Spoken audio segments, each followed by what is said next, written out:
જ્ઞાનનો ઉદય થાય તો બધું આવી જાય. કૃષ્ણ પરમાત્માએ ગીતાજીમાં 18 અધ્યાયમાં 700 શ્લોકમાં બધું આપી દીધું છે. દુનિયાનો વિરલ ગ્રંથ છે.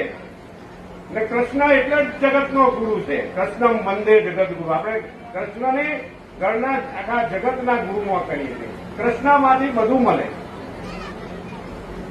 કૃષ્ણના માટે જો શ્રીમદ ભાગવતમાં બધા અને કૃષ્ણ અવતારમાં પણ આપણે જોયું કે ઝેરથી લઈ અને મેલ અને પ્રાચીના તીર્થે